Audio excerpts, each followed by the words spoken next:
Hello everyone, Shinto Bean here playing some more Warhammer Combat Cards Campaign Mode, here with the first of 2 campaigns this week. Now the first campaign is only 2 days long. We're playing as Space Marines, specifically Grey Knights versus Chaos. Now I've been wanting to make a pure Grey Knights deck for quite some time, but never got around to it. My cards just were not very strong, but luckily with this campaign I was finally able to upgrade Master Voldus to level 5, and he packs a pretty good punch, as you can see.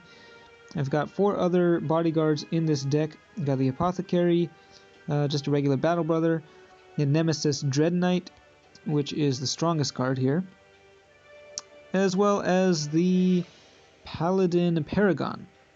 This guy always makes me laugh because just look at how small he looks. The other bodyguards there, he just looks like a hobbit. But yeah, he is the card that you can earn in the missions. As you can see here, you can get up to 9 extra copies of the guy.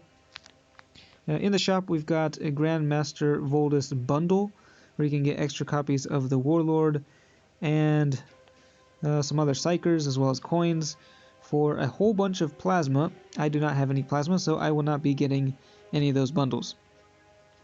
So going back to the deck, a little bit about Grey Knights. They have a few characteristics. All of them have a Psych attack. Most Grey Knights also have the Psychic Link trait, making them more powerful the more Psychers you have on the field.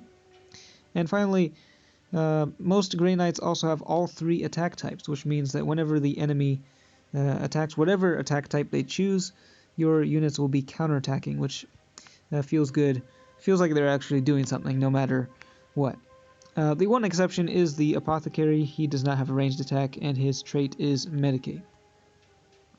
So this is still pretty early in the campaign. I'm only 1 day in, and at level 18, I've been winning pretty easily with this, and I want to actually challenge myself a little bit. So I'm going to take out one of these cards. I'm going to take out the Apothecary, and you can see still got 44 points remaining. So yeah, but we're going to see if we're going to win with just these 4 guys. Pure Grey Knights going into the fray, and we'll see if the Warlord, Grandmaster Voldus himself, can get some action. This campaign is actually kind of special because they've introduced the 4th Chaos Warlord. So we'll see what we're up against. It looks like we are playing against Abaddon. We will be playing a Chaos campaign later in the week where we'll get to test out the new Warlord, so keep an eye out for that. Going to deploy the Nemesis Dread Knight first as the most powerful bodyguard. We want it to gain the most bonuses. Alright, let's see. We'll put the Paladin on the right, and I think we'll just put our Battle Brother. Well, that thing has Big Game Hunter, so you know what? We'll put the Battle Brother in the center. Now, this is a very slow deck, so we are going to go second. You can see the Psychic Link trait activating there, increasing the psychic damage. Enemy chooses ranged first, and yeah, we got a little bit of a counterattack, not too much damage though. Now ranged is the weakest of the attacks of my Grey Knight, so can't actually destroy anything here, but we'll do a decent amount of psychic damage. You can see the Dread Knight has 72 psychic damage at the moment. It's also getting buffed by Grandmaster Voldus. Of course, whenever I deploy a unit, I will be gaining some extra psychic firepower. So, took out the Battle Brother already, so now Grandmaster Voldus himself is going to be forced to deploy, and this is a new unit, actually, the Khorne Berserker.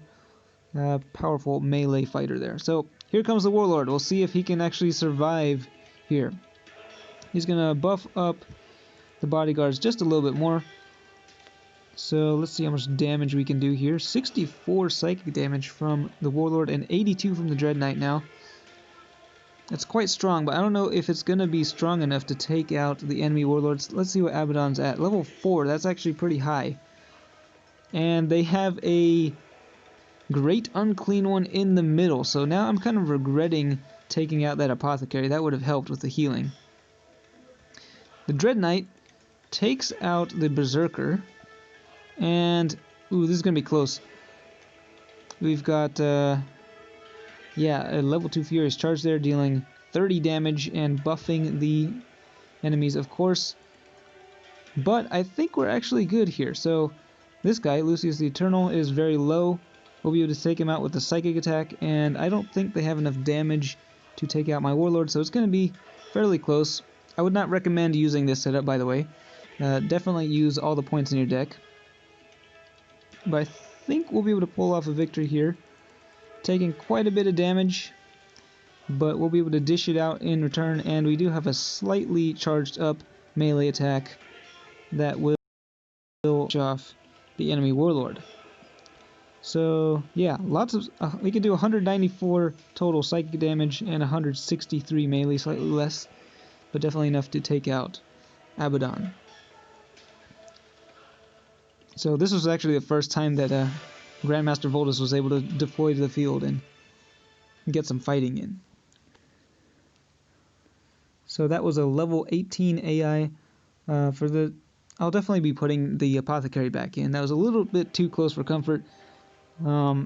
But yeah, I think I'll actually swap out some of the other Grey Knights as well for more powerful cards for the second day of the campaign. But let me know what you think about the Grey Knights. I haven't used them very much until now. It is pretty fun just going with the pure Grey Knight build, but probably not the definitely not the strongest option for Space Marines in ranked mode. But that's it for this campaign. As always, thank you for watching, and I will see you next time.